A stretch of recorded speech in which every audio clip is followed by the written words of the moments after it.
Carbs, we're about the halfway point here. Your team for the past month has been at or near the top of the NHL standings. Give me your quick assessment of how you feel like the first half has gone. I think it's gone exceptionally well. Really proud and happy with the way our team has come together, the way the team has played for the most part. Especially our start to the season. I felt like we came out of training camp and just hit the ground running, had a ton of chemistry, a lot of guys playing at a real high level, and felt like really embraced the way that we asked them to play from an identity, night-to-night standpoint, right. and the things that we were going to do from a structure standpoint. I've been really happy for the most part. And you know, it's a long year, so there's going to be dips and ups and downs, and I feel like through the last little stretch has been a little bit touch and go and hasn't been quite as consistent as we were maybe through those first game 1 to 20. But we're working to continue to try to grind our way through this and hopefully be better on the other side of it and also grow our game a little bit and become a little bit more consistent. We got about a month to go before the Four Nations tournament. There's kind of a break there. What are the points of emphasis, the focal points for you and the team? I've just been trying to stress sort of the importance of this stretch, and some people call it the dog days of the season, where you get through this, you know, post Christmas, and it's that period before the trade deadline. I put it now before the Four Nations or before the All-Star break, whatever it was going to be. But I look at it as an important part of the season for our team. I mean, we've had a great start. We've set ourselves up, put ourselves in a great position, and this period where all the teams are sort of in mid-season form now, and you're going to get everybody's best, and everybody knows where the Washington Capitals are sitting. This is an important portion of the season for us to continue to prove that we're an elite team in the NHL. And it's going to be hard, and we're going to get teams best, like I said. I just and us trying to push the envelope and continue to build our game and continue to be consistent with it. It's not going to be every night, but can it be 7, 8 out of 10? Yeah.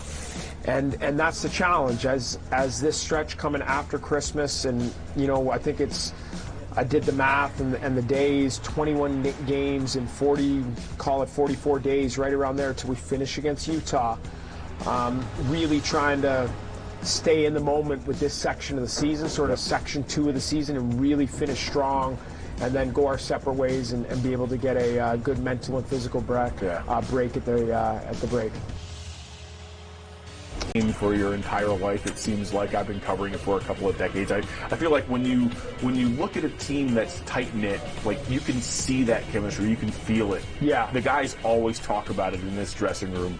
Where does that come from, and when did you first notice this team might have it? I noticed it years ago when I was just an observer coming here as a Hershey Bears head coach. You could feel with the leadership and the Stanley Cup team, and there was an aura about the group, and players would come in and they would add free agents, and you could feel the tightness of the group. And I feel like that's carried over even as a lot of the personnel has changed and now the roster has turned over. There's a couple things that I point to. One is the leadership group still being very much intact and learning from those leaders, i.e. Alex Ovechkin, John Carlson, and Willie, but also Nick Backstrom, TJ Oshie, who are just recently still here, and Reamer's been around them for years. Nick Dowd's been around them for years. So you get all these guys that are essentially setting the tone for the everyday environment that players walk into, free agents and rookies. And so that I think is one. And then the second thing that I would point to is the players that we try to bring in. Yeah. As managers and as Ross Mahoney, drafting players that are going to fit and are quality character. They want to get better, and they love to win. So you bring in 7 new players. I mean, that's a third of the roster. Yeah. You don't really know how it's going to go. Yeah. Was there a point, like in camp or maybe that first month of the season where you were like, oh, everyone's kind of finding their fit here on this team? I felt that way in training camp. Yeah. And I go back to the when we acquire, trade, whatever it might be, how these players coming in, this wasn't just like snap decisions. Oh, let's try our luck on Jacob Chikrin. Like, these are well thought out. We think he would fit into what we're trying to do. Works extremely hard, looks after himself, wants to be the best, has a lot to prove. Is a winner that has been in some difficult situations, but genuinely deep down wants to be on a team that has a winning culture. And so when you bring those players in early on, I was like, he fits. All of the pieces you could tell were like, this is going to be Brandon Duhaime. This is going to be a great fit. Pierre-Luc Dubois. This is going to be a great fit. Yeah. Logan Thompson, ultra competitive, has that competitive fire in his belly. He's going to fit. All these things, I think, gave me a lot of confidence that these were the right players for the Washington Capitals. Have any of the new guys kind of taken on a bigger leadership role than maybe you would have expected, so soon? I think they've become very comfortable in their own skin and being able to be themselves. I noticed that.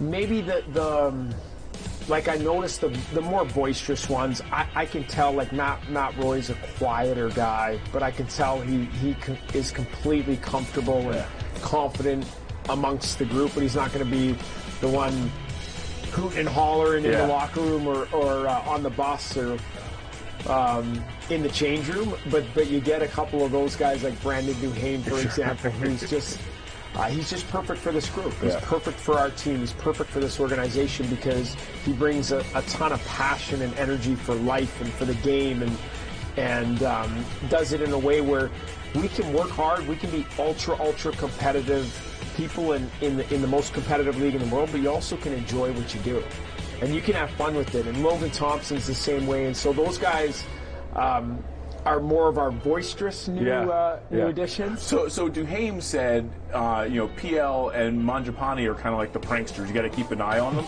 So we had PL, and he was like, "Are you kidding me? Duhaime's the guy, that you got to keep your eye on. He's the one that makes your skate laces go missing and other things."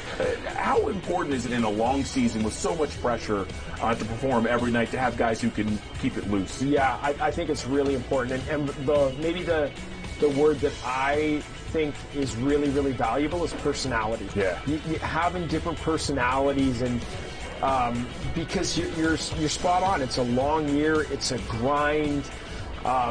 It's hard. The travel, it wears on you physically. It wears on you mentally. So to have a lot of personality inside of your team, it helps. And you got to laugh. And you've got to, even though there's a lot at stake here in the National Hockey League every single night, you've got to enjoy and love to compete and love to push each other to get better. And if you genuinely do, which I think our guys do, I find it's a great environment which lifts you up every morning and gives you a little bit of, there's some juice today. This is great. And it also elevates the group.